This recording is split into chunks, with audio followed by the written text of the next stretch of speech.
Boy, it's just a dead weekend in Florida State sports. Nothing going on here. Welcome in, everybody, to the Sunday Smash. Cheers to you alongside the managing editor of Warchant.com, Ira Schofel.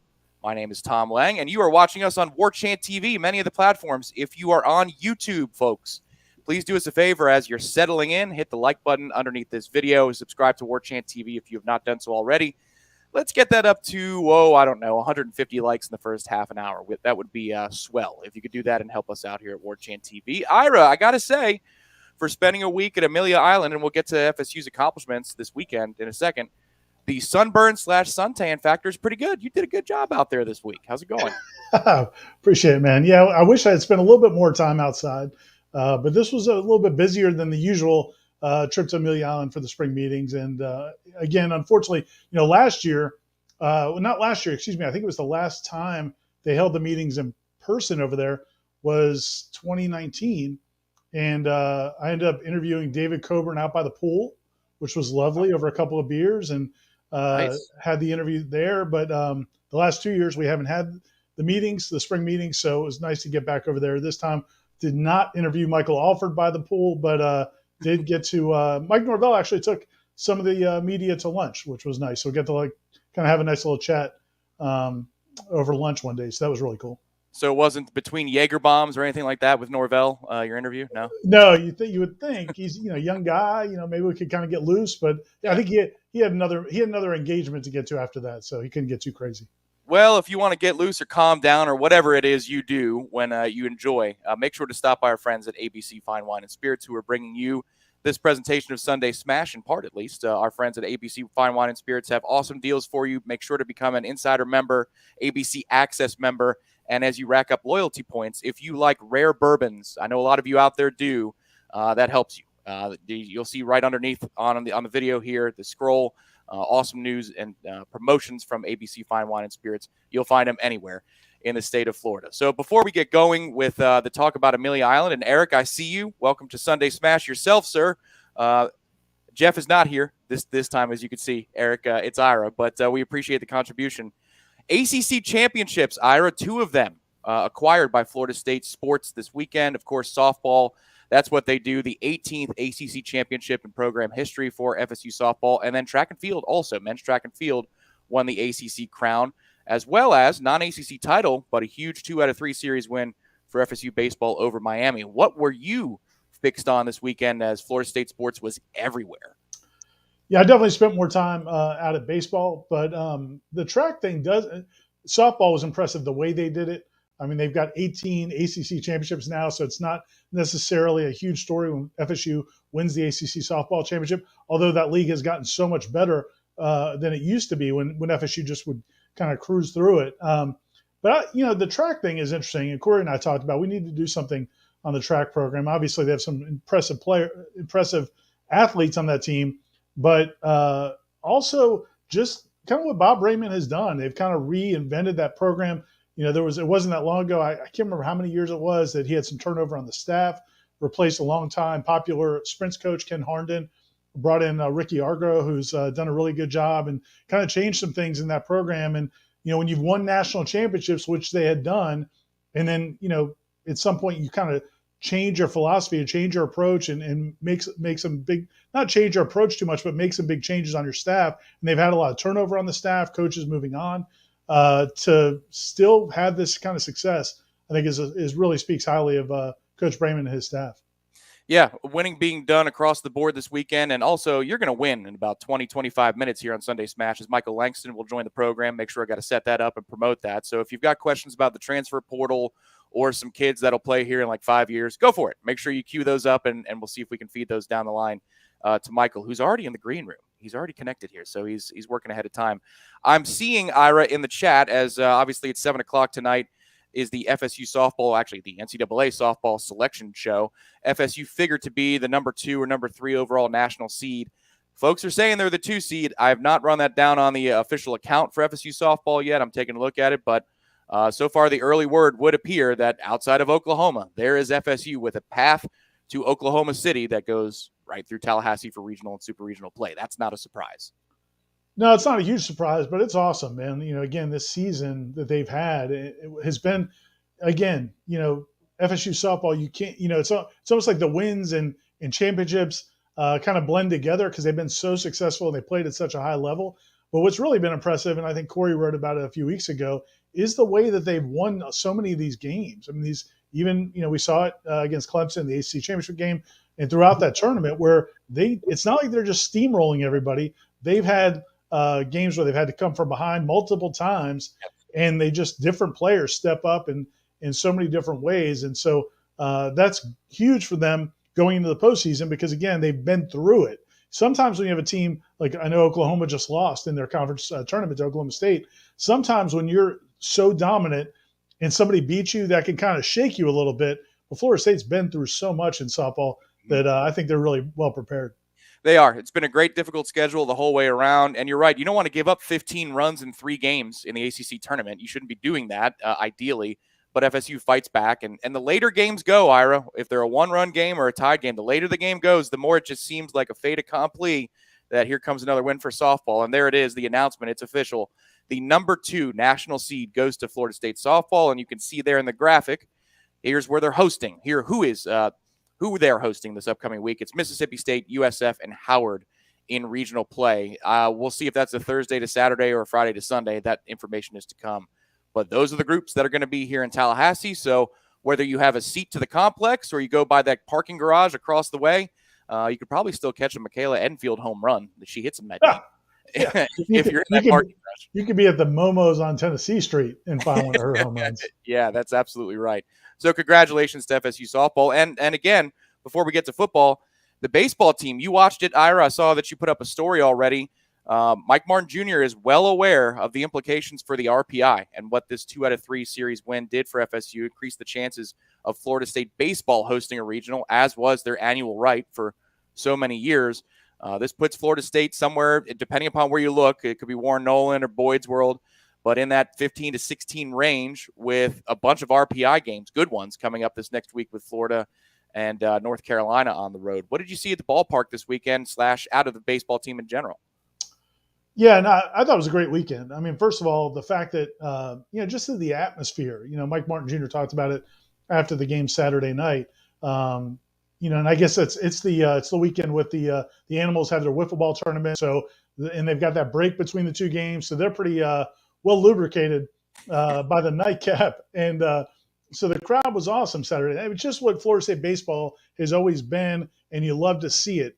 We haven't always seen it going back to the pandemic, limited crowds, and then this team kind of getting off to a tough start. And, it was a great crowd for the Florida game, but it was obviously a great crowd this weekend. And so that was really cool. And then they took care of business, winning 2 or 3 games against the number 6 team in the country. Beating your rival 2 out of 3 is a big deal. But also, again, it puts you in position for these next few games. And now if they go out there and they lose to Florida, and there's no shame in losing at Florida, or if they don't win the series at North Carolina, it's not the end of the world, but they put themselves in position now where with a strong finish, they can be a host team. And that, it wasn't that long ago. It's just about a month ago. I think they were like 18-13 or something like that on the season. They had some ugly losses. So they've done a good job of putting themselves back in position to host, which would be huge because we saw it this weekend. This team is a different team at home and on the road.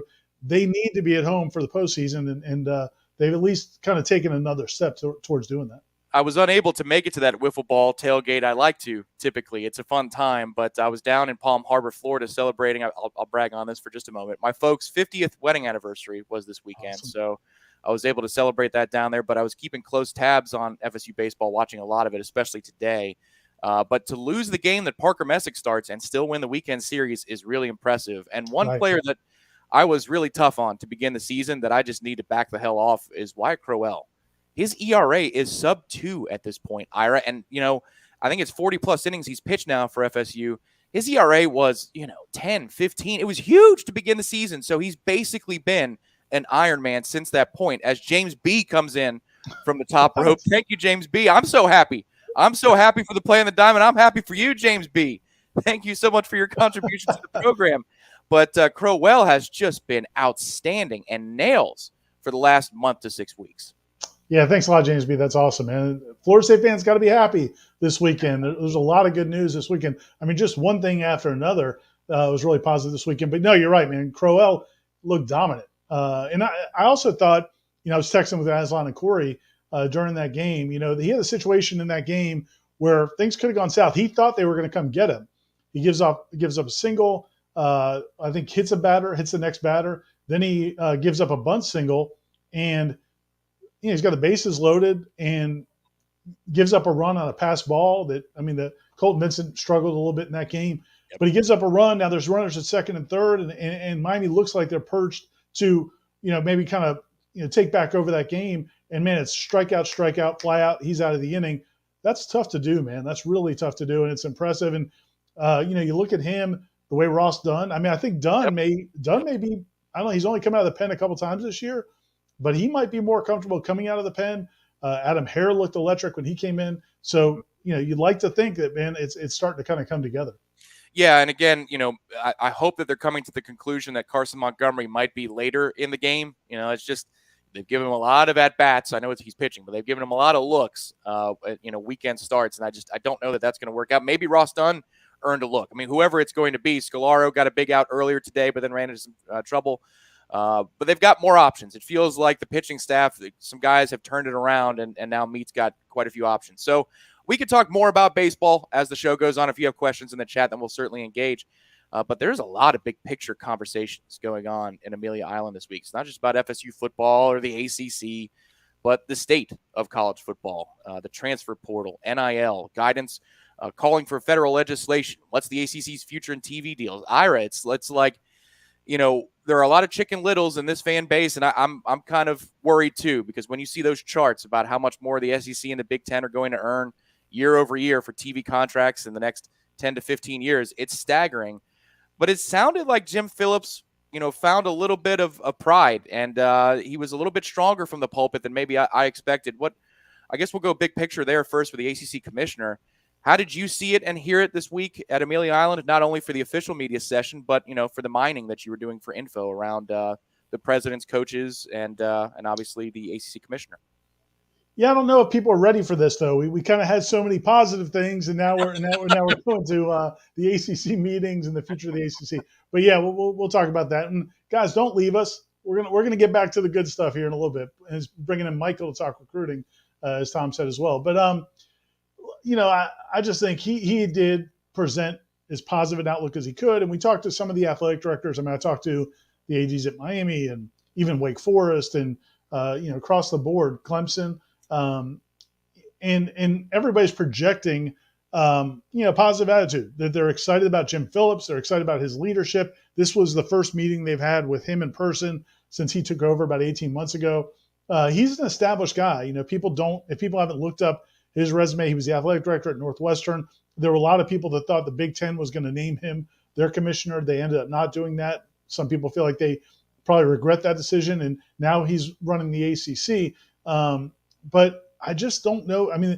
You just look at the cards they're dealt. You look at the cards this conference is dealt, and that includes Florida State, and it looks bleak, for the long-term, future of the conference. It's just and everybody's trying to be as positive as possible, and they're trying to do as many things as they can. And Jim Phillips talked about some of the opportunities they think that they have to increase the revenue, but the numbers you talked about are the numbers. The SEC, they just redid that deal for the Sunday games. Or excuse me, the afternoon games, the 3:30 games, where they moved it from CBS to ESPN for a fortune. Literally a fortune, on top of the fortune they were already making. And then you add in Texas and Oklahoma, that power play. And, sometimes when conferences add members, sometimes the question is like, does it dilute the payments? Does it, you bring in these two schools and they might have a fan following, but now you've got to split that pie up by two more people.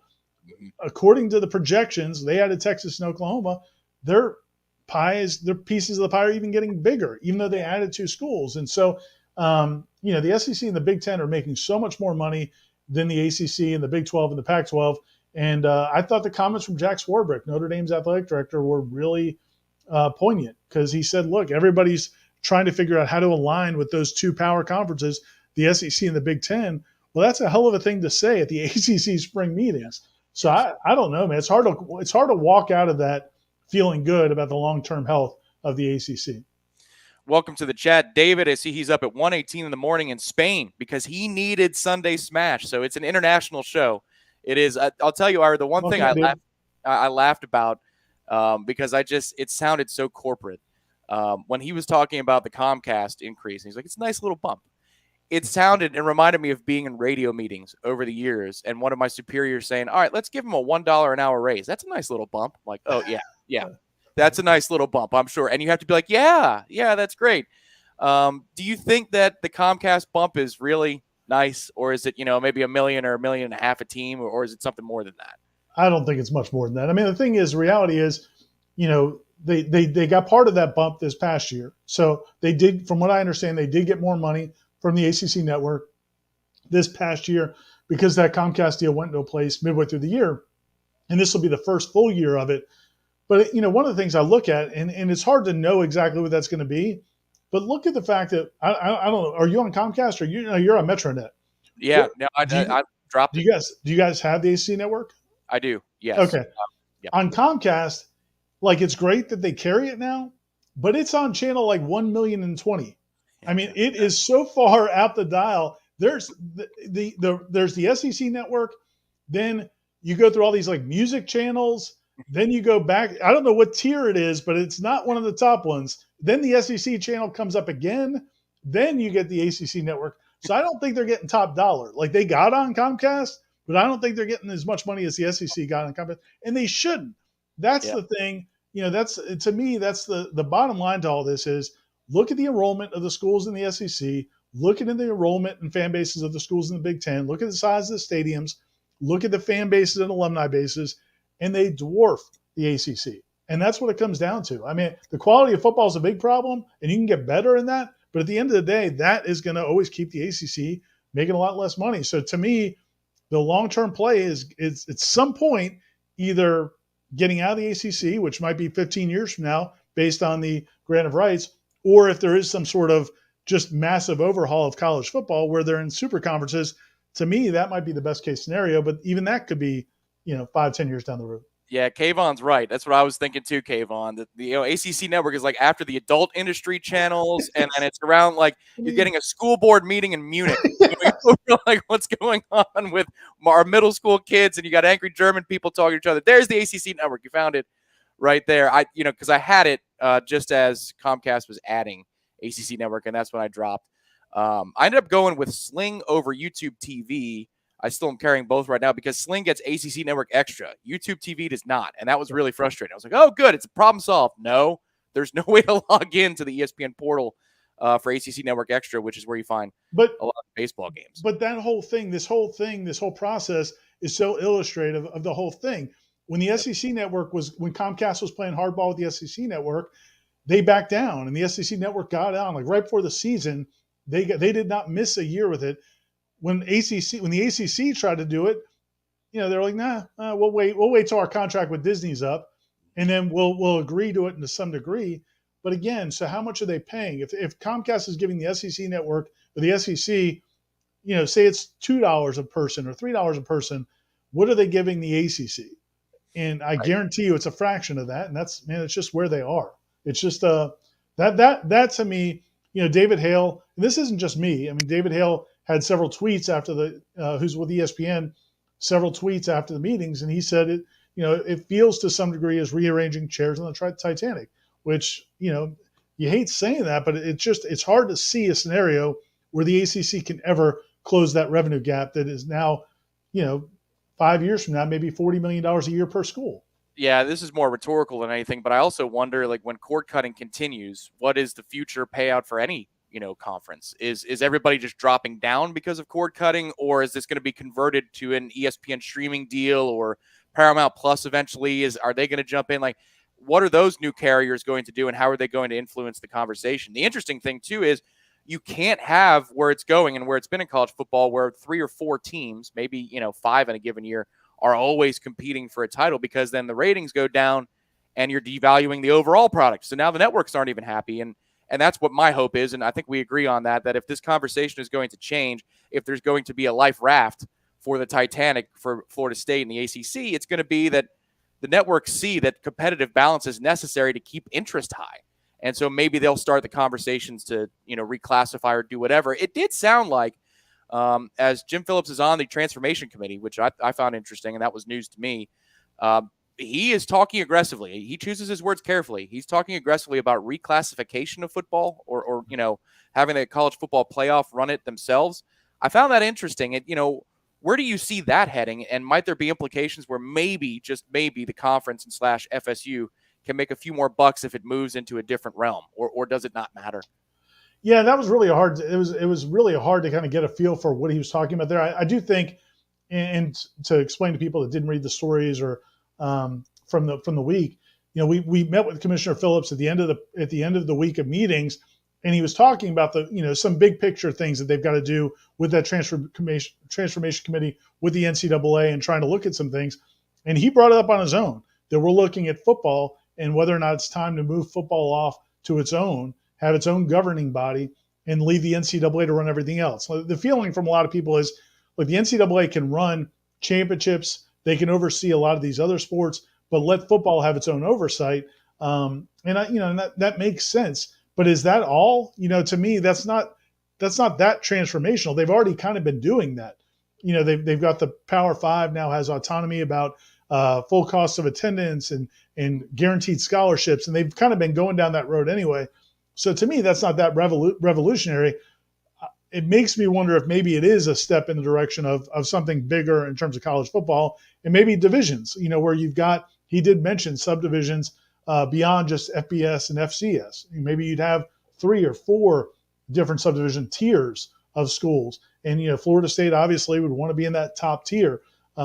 So we have to see how it all plays out and how that affects conferences. And because that'll ultimately change or could affect, those payouts. But, it's funny. The week started, there was so much talk about NIL and tampering and, the scheduling and kind of these small picture topics. They're more micro. And then at the very end, the last conversation we have, he brings up this real macro discussion that I don't think we have a lot of really good clarity on that it's probably going to play out over these next several months.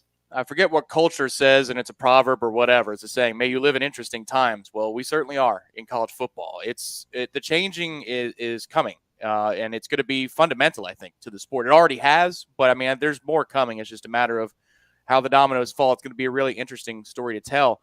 As for now, in the micro sense, sorting things out like tampering, NIL, and transfer portal. That's the world of one Michael Langston. That's how he has to live now. It used to be that this time of year, Michael would go on his vacation to Hawaii, and then he comes back, and there's some junior day camps. And, that's it.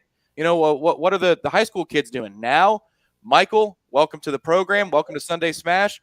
It's a fundamentally different existence for you, sir, because you've got to have hot boards for not only the recruits in the summer and the junior days, but now it's what 5 players is Florida State interested in bringing in the transfer portal. So welcome to the program, Michael. Tell us a little bit, first of all, about your week and where things generally stand for FSU when it comes to transfer portal news.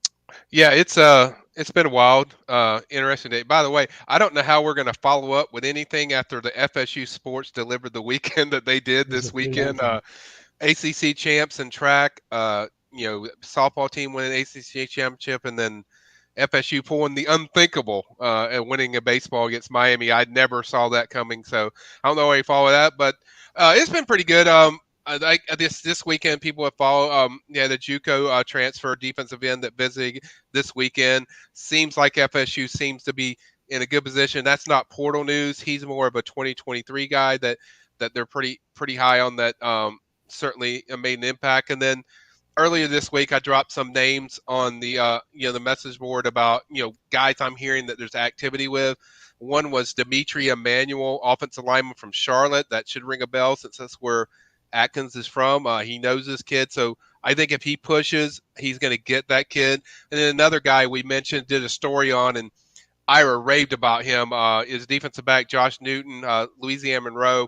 Phenomenal kid. It's as good as you saw in the interview. That's exactly what he's like in person. Just talking to him, I was extremely impressed. Just his mindset and the way he looks at things. People can go on there. It's about 4 kids. I'm not going to list every single one of them, but certainly those are kind of the 4 that I've heard that they're looking at. And then certainly, they had a few, like I said, a defensive end visiting this weekend that I went over and broke down that story so people can read it on the front page. But yeah, that's kind of where they sit with the portal. There's 4 guys that there's solid activity from. That doesn't mean they're just 4 guys.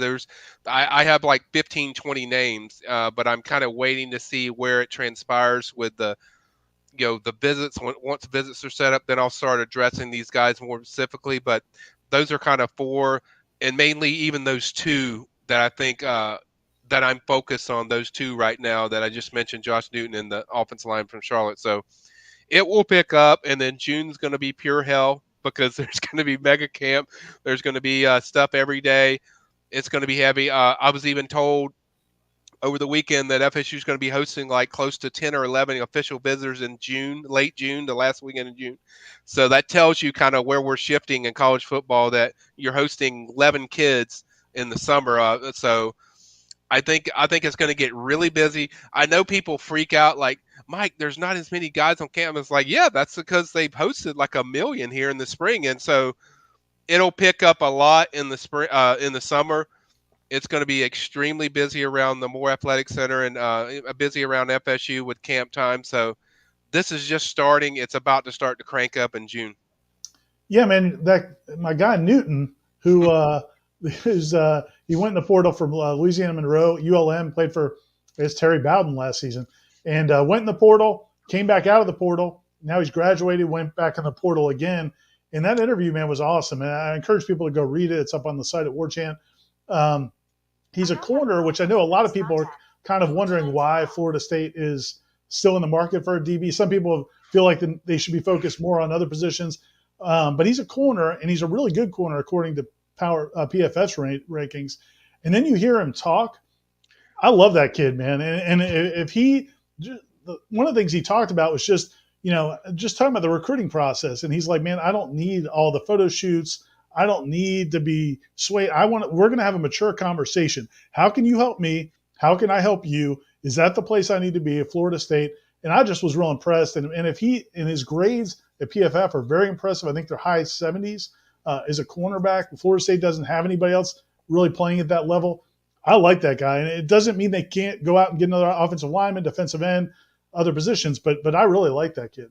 Yeah, we talked for about 30 minutes, and I was really impressed with him. And there's like a select few that I saved just for favorites, and he definitely fell into that when he started discussing just his mindset of things, of an understanding of what's important when you go through the process he's going to, and it kind of tells you what's different about high school recruiting, and then you go to transfer portal recruiting. It's a lot different, and this kid has the right mindset that going into the situation, no matter if it's FSU or not. Do I feel good about? Yeah, I feel there's a really good shot there, but I don't think it matters where this kid goes. I think he's going to do extremely well, just because his mindset, and he knows what he's going into. There's not I need you to do this for me or that. There's none of that stuff. It's like, I know what I'm doing. I know what I have to do. I know what my skill set is. I know what my strengths and weaknesses are. I know what each system is expecting of me, and let's get it done. I mean, that's kind of the focus. And so, yeah, I was blown away just as much as you were, Ira, when you read that. It was a fun time. Josh was very good. And actually, he told me, like, his brother was graduating, so the visit is supposed to be kind of this week coming up on Thursday, and I think his brother is graduating on Saturday, so he wants to get back to home. So everything seems to be with that kid. He's got a good head on his shoulders, and he knows exactly what he's looking for. I want to ask you one more question about the portal. So when we were over at Amelia Island, talked to Mike Norvell, he said, obviously they've got 4 or 5 or 6. We're not sure exactly how many of the high school guys are going to be coming in. There's the 4 that had signed in December or February that should be coming in. 3 offensive linemen and a tight end. There's also the possibility of, Woody is still a possibility. And then also Destyn Hill is still out there, and there's hope that he might be able to come in. And then, he's looking at 1 or 2 transfer portal. He said 1 or 2 transfer portal guys, and then they may look and use extra scholarships they have to reward walk-ons. Do you think that means that they don't feel as good about what's out there in the portal, like what's available, or do you think maybe they don't see guys that they can get involved with? I mean, I know you said you're tracking several guys, but that comment was a little surprising to me that he said they may only sign a couple more transfer portal people. I think a lot of us thought maybe it might be 3 or 4. Yeah, I'm not that shocked by it. That's a good question. It's a good point, Ira. I'm not that shocked because they clearly want a DB and they clearly want an offensive lineman. We know those things. Those things are clear. Newton, they clearly want. And then if the right guy comes across, like the Dimitri Emmanuel kid that I covered from Charlotte, they decide to push. They know they can get that kid. So, but I think the other thing is they're after several offensive linemen. And for people that want to know, yes, the offensive lineman is the place that they're recruiting the hardest. They've there's activity with so many guys, but as what I will point out is like, are those guys better than the guys that you already have that they're working with? And so I think FSU feels good about their group. I think they feel good about, if Antovius Woody makes it, is that guy going to be better than us taking a JUCO guy? Yes, that's the way they feel, that they're good. So I think the point is right now, what's in the portal, the guys that I mentioned, those are the ones that they feel better possibilities or activity with. And right now there's not guys in the portal that they're just, I got to have, really Newton's the only one that we know for sure. Like he seems to be the guy that they want for sure, but I don't think it's that surprising. And I think too many fans, like even on our boards, they act like this is the offensive line from 4 years ago. The FSU has to sign 25 guys or get 6 portal guys. I think if you get one more offensive lineman, you're sitting pretty good with what that offensive line is. So I don't think they need a lot. That hey, if there's a linebacker that jumps out to them, just like there was a DB with Josh Newton, I think those opinions probably will change, Ira, on the 1 and 2 numbers. But right now, I could see that 1 and 2 number.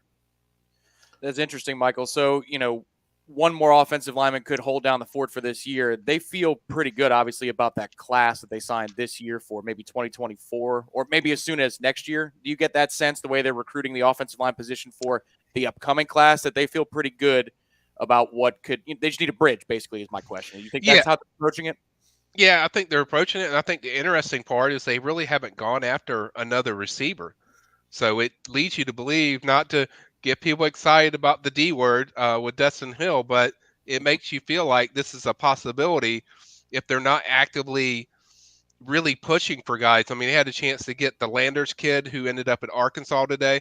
They had a chance to go after that kid, and I've heard that he was pretty interested in FSU, but they didn't push. So it makes you wonder how good they feel. They feel pretty good about either the receiver group or the fact that they're going to get Destyn Hill, and at some point they feel like Winston Wright's going to come back this year. Right. So they might feel good about that. So I think they just feel good overall with the bridge of their roster of kind of how it's setting and where it's developing into. Yeah, and that's one thing. Sorry, Tom. The one thing I just wanted to say to I think with both of those positions, wide receiver and offensive line, we got to remember that, and again, I'm not telling you should just blindly trust coaches, but we also have to remember that they've got more information than we have. And so they may feel really good about Winston Wright's recovery. They may feel really good about Destyn Hill. They also may feel better about that offensive line than we think, from the standpoint of going into the spring. The one thing we were all kind of expecting or hoping to see was that Caden Lyles could be the answer at center, and then Bless Harris maybe could be the answer at tackle. Some people, because neither one of those just jumped off of the page in those 15 spring practices, and where we all walked away just being blown away by them, I think people have taken that as that those guys aren't going to be what they want them to be. When we did talk to Coach Norvell over at Amelia Island, I just asked him, I said, man, how good do you feel about those two guys? And he's very excited about both of them. He's really excited about Caden Lyles and Bless Harris. So those guys may be better than people think based on what they were hearing from those spring practices. And if they are, you already were bringing back everybody else on the offensive line. That group, I still think they need to go get one, but maybe it means they don't have to go out and get 2 or 3 offensive linemen. Maybe if they just get one, they'll be in good shape. Yeah, I and that's why I say one, because you have several guys that we haven't even seen a lot, like Lloyd Willis, Rod, or there's several guys in there that they're around every day, so they know a lot more than any of us can speculate on because they're working with these kids every day. They know where the development's going. We know the job that Atkins has done since he's been here in really just recreating this offensive line. And I agree with Ira that you add one more, I think you're in pretty good shape. And they also the thing to remember too is they have more summer kids coming in. Julian Armel is now here. Jalen Early is another 4-star from Texas that is going to add more to see what he can do. His body frame seems to be there that he could help them some. Maybe it might take both of those guys a year to get into it, but there's more guys coming. So just because they don't rave about these guys or we don't hear, you hear all the stuff because these coaches see more than what we see or our or any of our great team guys that do the stuff. I mean, there's stuff that they know about their team that we don't know. So, Michael, it seems like, traditional recruiting might be for another week on Smash or certainly in the recruiting shows that you have here on Warchant TV.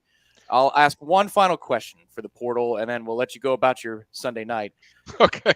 Is it fair to say that the coaching staff is just staying nimble with maybe one more spot for perhaps a graduate, like, for spring semester that might appear in the portal that's not there right now? Because the deadline is passed if you're not going to graduate, but they might be waiting for – there's always a unicorn out there, it feels like, but maybe somebody to pop up in the portal that fits that might just be completing their undergraduate education in the next couple of weeks or so. Yeah, I do think there is a guy. I mean, there are guys. I think linebacker's a position they're waiting to see. I've talked about a guy that could enter. And if he enters or if there's somebody that pops out to him, yeah, sure, they're going to jump on that. And as I said, last time I was on here with Aslan, I don't think the NCAA is going to really enforce this unless it's like in June with the immediate eligibility.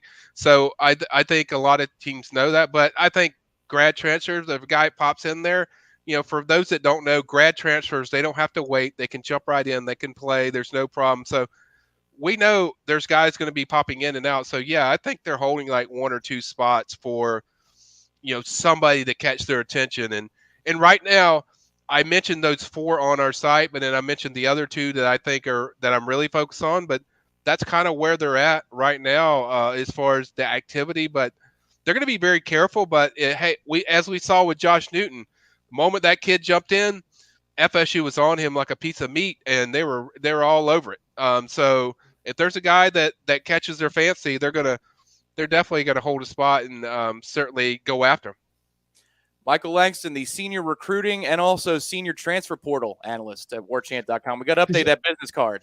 Hey, by the way, Tom, Diane was nervous as a cat on a tin roof watching your Lightning last night, and she's excited for you. She told me to tell you congratulations. My Celtics won today, so I'm excited. So Game 7, but I just wanted to tell you before I let jump off that she's a big Lightning fan. So I told her she should text you during the game. So. Well, you tell her go Bolts. Game 7s were good to your household this weekend and mine, hopefully.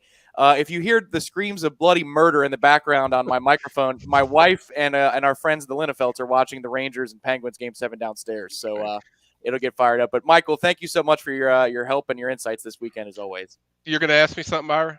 No, I was going to say you're also Ricky Argro's hype man. Yes. The sprints coach on the track team. So I figured you might want to give him a shout out for what they're doing in the track program. Yeah. I actually texted Ricky last night. I was excited for him. I know how hard Ricky and it hasn't gone the way the last year or so for the way they wanted, but I was excited for Ricky. He works hard. I don't think there's anybody that works as hard as Ricky. He's a really good friend of mine. I've known him for a long time. Does great work. Shout out to those track and field guys. Back-to-back championships is a big deal. So big weekend for Florida State. Thanks, Michael. Thanks, and I'm sure we'll be talking to you soon right here on Warchant TV. You can check it out. If you subscribe to Warchant TV, you will be notified the next time that there's a recruiting show where you can ask Michael for an hour, sometimes an hour and a half, anything you want to know about kids from 2027 or transfers, like for the now. That's what Michael does. So we appreciate his insights as always. Ira, it'll be interesting too. You brought up the offensive lineman, and maybe the coaching staff feels more comfortable than we do. personally speaking, I'm fine. And you know this because we were at spring practice together all camp. I'm fine with Bless Harris. I think Right. that can play immediately. My concern is Caden Lyles and the consistency of working with maybe some important reps in fall camp. How do you feel about those two players? Yeah, I mean, that's the thing. I mean, Bless, you could see the natural ability, no question. I mean, he's a talented guy. I think if I'm either Derek McClendon or Jared Verse, one of them singled him out as the toughest guy to go against at offensive tackle. And that's, again, they've got some players that have started a lot. And now Bless Harris comes in and may be able to win that job at right tackle. But I also think, Robert Scott I think Robert Scott's better than he showed last year. He was a little bit banged up. I think Caden Lyles could be a factor. I think he may end up still winning that job at center. But I think what happened is a lot of us thought he would step foot on campus. He's 320 pounds, 330 pounds? 20. He's just a massive Wisconsin offensive center. And we thought he would come in and just step right in for Maurice Smith. Well, Maurice Smith has started for 2 years. He's a guy that knows the offense. He knows all the calls, knows all the reads, knows exactly what Alex Atkins wants out of that center position. Caden Lyles kind of worked with him, but Caden didn't actually just beat him out right from day one. So I think people are assuming that maybe he's not what they thought he would. Well, there's still 3 or 4 months before the season starts. He had been on campus for a month or two. So all I'm saying is, and Maurice Smith may still win the job, but I believe the fact that you have Caden Lyles, A, he may win the job, but B, if Maurice Smith wears down physically like he has in the past, now you've got Caden Lyles. And again, that's just a big deal. So I think that offensive line may be better than a lot of people gave it credit for this spring. We'll have to see. The other thing I wanted to bring up is Destyn Hill, and I was, somebody asked in the chat if he really exists. The other day I caught you on, Jeff's show, the JCS, and Jeff was making his Destyn Hill jokes and talking about how he's 35 years old, and it's just amazing how that whole thing has taken on a life of his own. Yeah. He signed last year. Right. He missed 1 season. If he enrolls this summer, he'll be 1 year older than he was last. You know what I'm saying? Like it's become the Deshaun Platt story of the early 2000s, where people would talk about Deshaun Platt for years and years and years. We'll see. I mean, if Destyn Hill, from what we hear, there are people at FSU who think he will be enrolling for this fall. If he does, he hasn't played football in a year. We don't know how big of a factor it would be, even if he is. But it is funny that people act like Destyn Hill's, been off the map now for 3 or 4 years. He signed with FSU a year ago. And he will still show up bald and with 3 children. He's draped on them. And, if you caught us snickering, Michael and I, when you were talking during the hit, it's because you mentioned the name. Because every platform on Warchant TV, here are the boards or whatever show, email inboxes, Twitter, Destyn Hill is asked about incessantly. Wouldn't it be amazing if there was a payoff at the end of it that he was a dominant football player? Because then it would almost justify the way that he always appears in the chat. But we'll see. It's interesting, though, that the coaching staff continues to project confidence there. It is interesting to me, and it is telling. Michael is certainly on it. If they're not really hunting down a wide receiver, that means one of 2 things, or maybe 2 things at the same time. That Wright's recovery time, Winston Wright's recovery time is ahead of schedule. That's the first I've heard of that today, but you gave me more hope. You 2 did. And then maybe Destyn Hill can fill a spot there. Let me ask this question hypothetically. If Winston Wright's injury recovery time is not great, but Destyn Hill gets on campus and he does exist indeed, would you still go after a receiver? If Wright can't play this year, what would you do? If Wright can't play this year, I would. But I don't think it's a huge problem. If I would, but I also don't. I don't think it's a disaster if they don't get a really good wide receiver over the next couple of months. The only reason I say that is, Micah Pittman was a hit. I mean, he's going to be, a legitimate part of this offense. He's a nice player. Johnny Wilson, I think is going to be a better player than some other people think. 6'7", with that speed, that catch radius, I think he's going to play well this fall. Now you got Pokey Wilson is like a third guy. You've got Malik McLean, who started a bunch of games last year. You've got several other guys in that group now that can be role players, complementary players. So I still think that receiving core can be a solid average to above average receiving core if it all plays out. Now, I would still go get one because you'd like to be a better than average. You'd like to be an above average. Yeah. But I don't think it's a dumpster fire. They were a dumpster fire at times last season. I don't think that's where they are right now, but you'd obviously like to get better. Well, folks, if you like us, then you're really going to love us talking about wide receivers on Warchant TV. Ira and I have a 20-minute breakdown where we go player by player at the wide receiver position. That piece, the written piece, is coming to warchant.com early this week. That video will be released soon, so make sure to like underneath this video. Subscribe to Warchant TV because you'll be alerted when we post that. We go player by player. So if you want our thoughts on where the receivers are after spring camp, that is still forthcoming. Thank you, Matthew. Make sure to hit the like button below. Director Matthew holding it down tonight for us on Sunday Smash. If you're just joining us, use that DVR function on YouTube TV. We have Michael Langston on. We talked about the transfer portal for a good long time. And then Florida State just keeps winning across the board.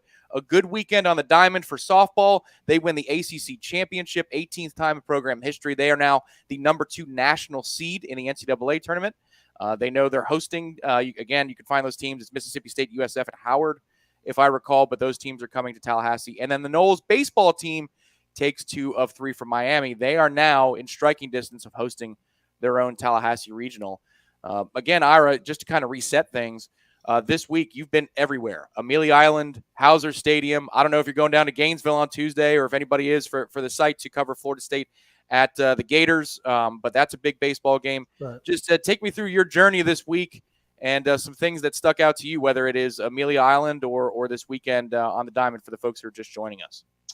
Yeah, one of the, and again, at Amelia Island, we obviously ACC meetings talked a lot about scheduling. That was a big deal, and then we, some of the bigger picture things as well. But really, the NIL tampering, illegal, recruiting, using NIL as an incentive. It was interesting. This is the first time we've been, first time I've been since all this kind of came about over the last few months around other people in the conference and around other people in college football. And, I've started to wonder sometimes if so much of the concern is that a Florida State thing? Or people in Florida State maybe ultra concerned because of concerns about maybe they don't have enough money to compete with some of these other schools, or maybe, they see the Travis Hunter situation. They feel like that was a part of that. Is it magnified at Florida State? But I can tell you, talking to administrators at all of these schools from Clemson to Miami to across the board, it is the number one topic. And, talking to Mike Bray, Notre Dame's men's basketball coach, and he talked about when the situation happened at UM with, they announced that Nigel Pack had signed with them from Kansas State, and automatically they announced their NIL deal. And then you got a player saying he's going to hold out because he wants a bigger NIL deal, and you have all this going on. This is something it really has been across the country. Mike Bray said when he heard it, he just was like, man, what is happening to our sport? Obviously college basketball is not a pure sport. There's been a lot of stuff going on in college basketball for a long time, but for it to happen that publicly, and the fact that the NCAA doesn't seem to be doing anything about it, makes people feel like, okay, this thing is going to go to a completely different level. And the NCAA came out with that statement last week that they are going to try to crack down on it a little bit.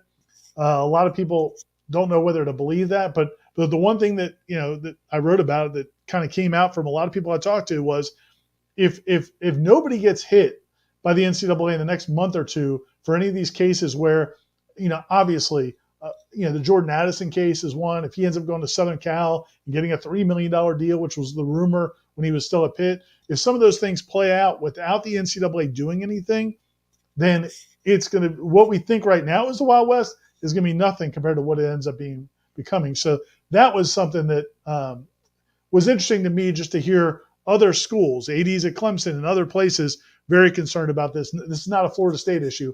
It's across college sports. No, what it did was it sent them to ABC Fine Wine and Spirits, which is presenting this program tonight, Sunday Smash, because the future it's going to be strange. There's going to be a lot of growing pains over the next little while. Take a look at the ticker that Director Matthew is going to wipe up for information about our friends at ABC Fine Wine and Spirits. They make your game days better, and you can drown your sorrows, celebrate and toast to victories like a Game 7 hockey victory. I don't know, maybe something like that.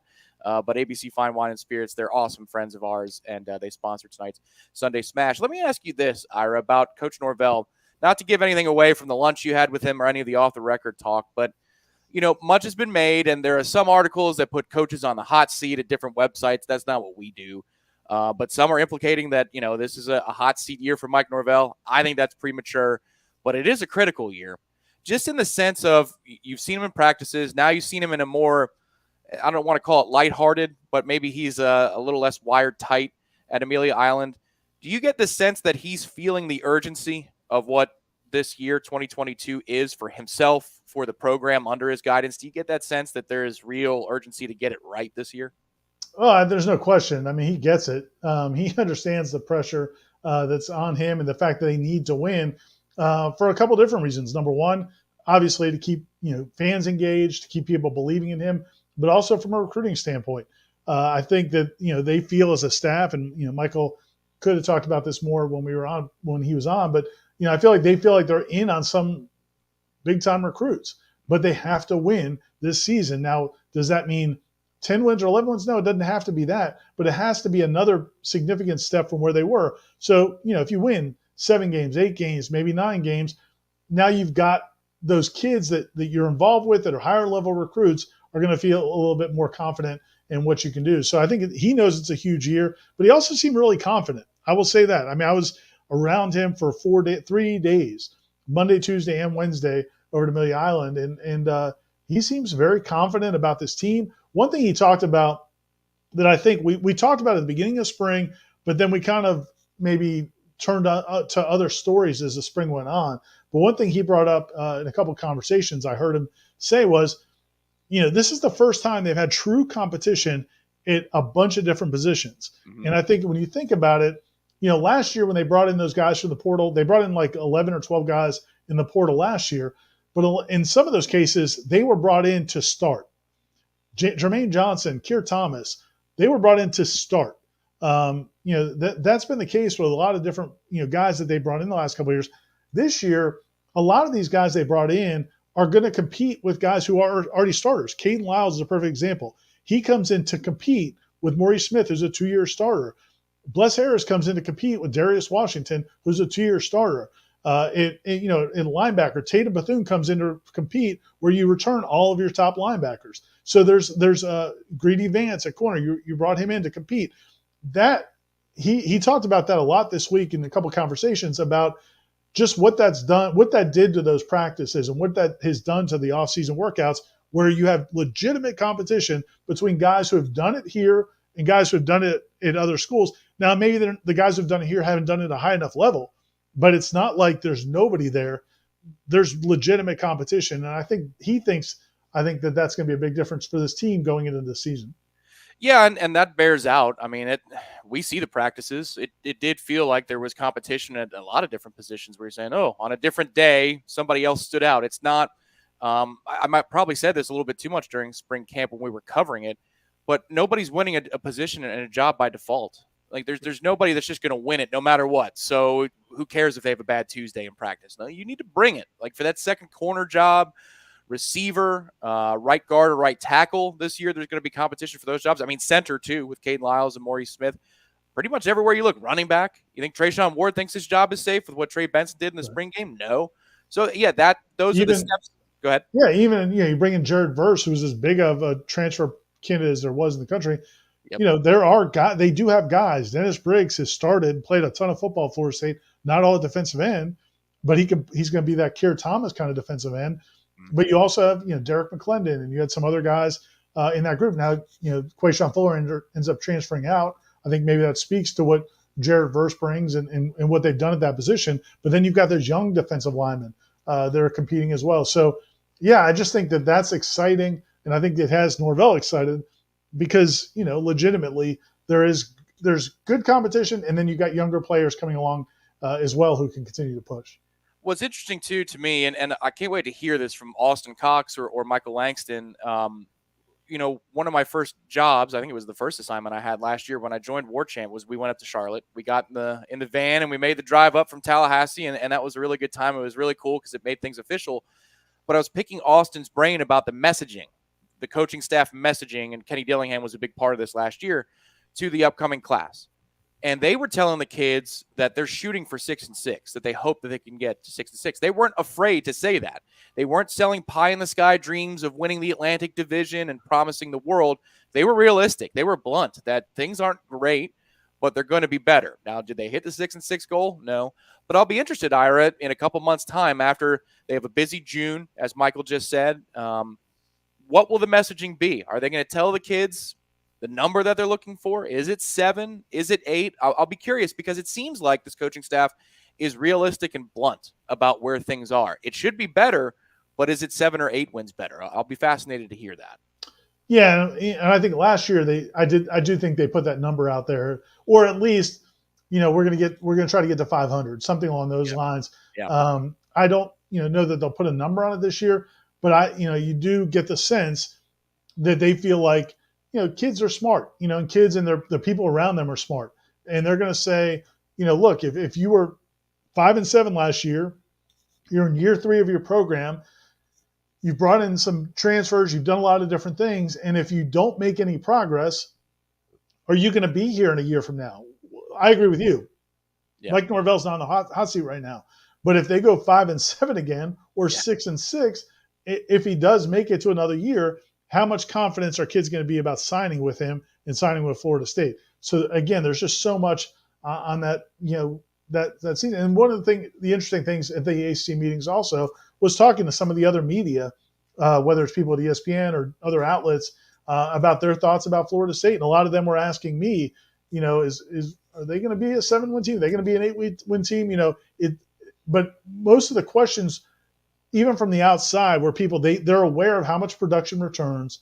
They're aware that they have upgraded the roster, and they're kind of basically asking me if I agree that this is a team that could take that next step. And I do think they will. I mean, Jordan's got to stay healthy. There's a couple of positions where they can't have a lot of injuries. But yeah, I'll be surprised if this team doesn't win 7 or 8 games next year. Yeah, the thing to remember, too, if you want to be positive, and we will try and keep it positive as we're wrapping up here on Sunday Smash, is while Jermaine Johnson and Keir Thomas aren't coming back, and that's a big deal, this group was 5-3 to finish the season. And they were in a couple of those games that they lost late. Clemson was a close game. Florida was a close game, although that was kind of a cluster, especially with the officials. But, I mean, they were in a lot of games down the stretch. They won 5 of them. That's over 500.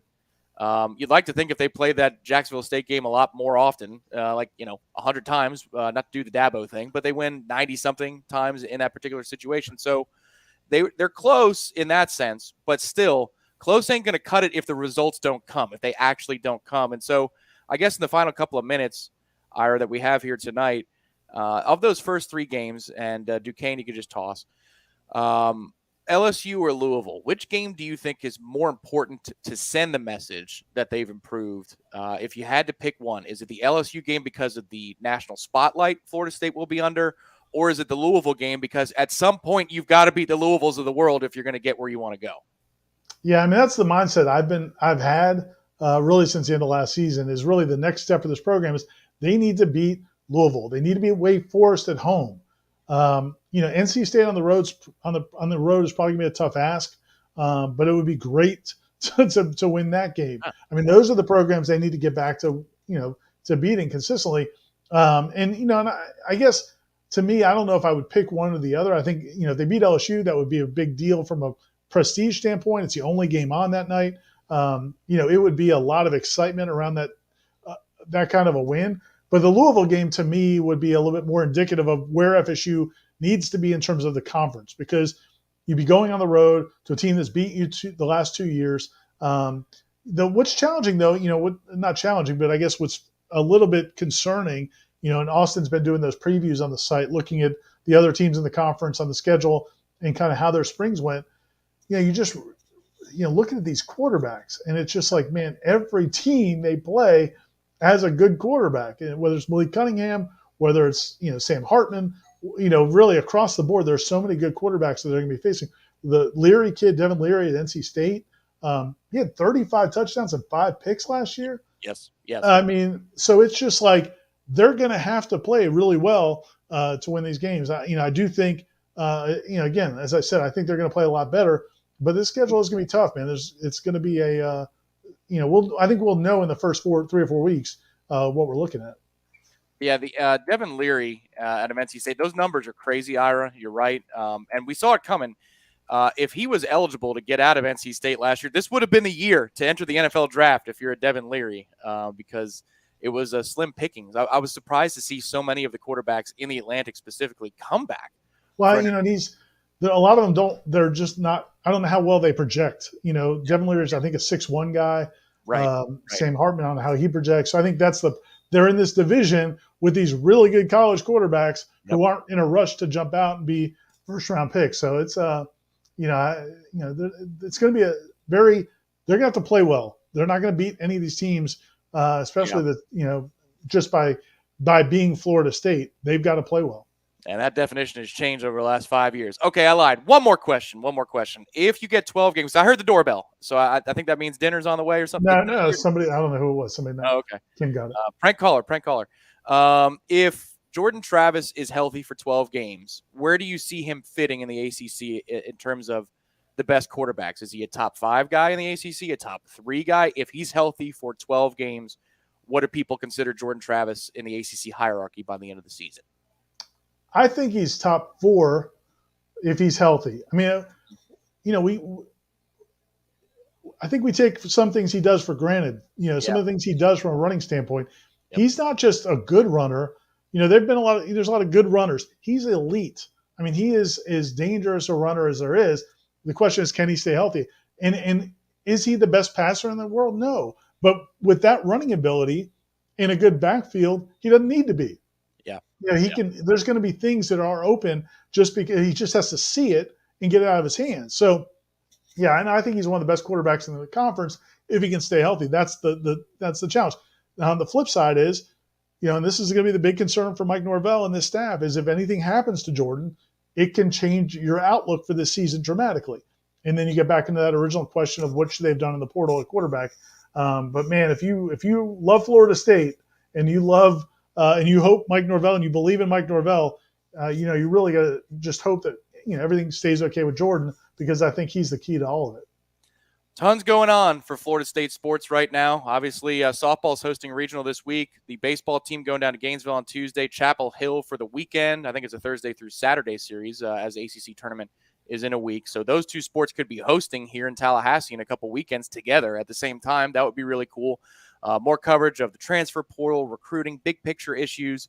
That's what we're doing right now at Warchant TV and warchant.com. Make sure to hit the like button underneath this video. Subscribe to our channel if you have not done so already. There'll be more great content coming this week.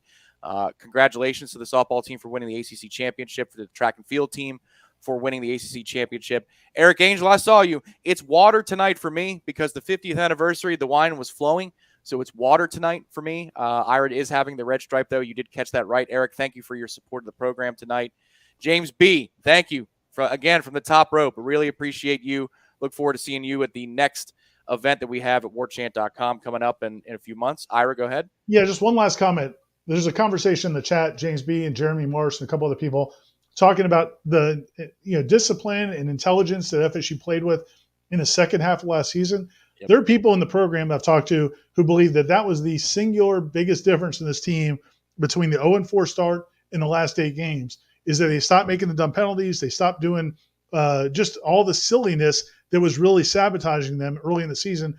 And I really think the Florida game is a perfect example of what happens if they don't do that, because they reverted. They got into it with the Florida players. They lost their composure, went back to making those silly mistakes, and then they got another L. I think really they learned a big lesson in that. And I think if they play clean like they did in those 5 or 6 games there in the middle, I think that's key. I just wanted to compliment them because I think that's a really good point. It's a great point. You saw it in the defense especially. It seemed like it was a collection of players doing their jobs and assuming that their teammates were going to do their jobs instead of freelancing and trying to do everything at once. It does look different. It's not just an intangible. You can see when that happens. And at least defensively, I'll say it now, it looked that way again in the spring. Once the offense had that great day, the defense just shut the clamps down. They said, "The hell with you! No, this is the way it's going to be." We look forward to obviously a few months from now when we're in the throes of camp. In 3 months, we'll be in the throes of fall camp towards the opening kickoff for Florida State and Duquesne. Ira, as always, it's been fun. We look forward to doing some work with you this week on warchant.com and Warchant TV. Hope everybody out there had fun. Those of you listening on the podcast version of this too, we thank you so much for your support of Warchant and what we do here. For Ira Schafel, the managing editor of warchant.com, Director Matthew, who did a wonderful job tonight producing the program, as always, my name is Tom Lang. We will talk to you on Warchant TV next time. Good night, everybody.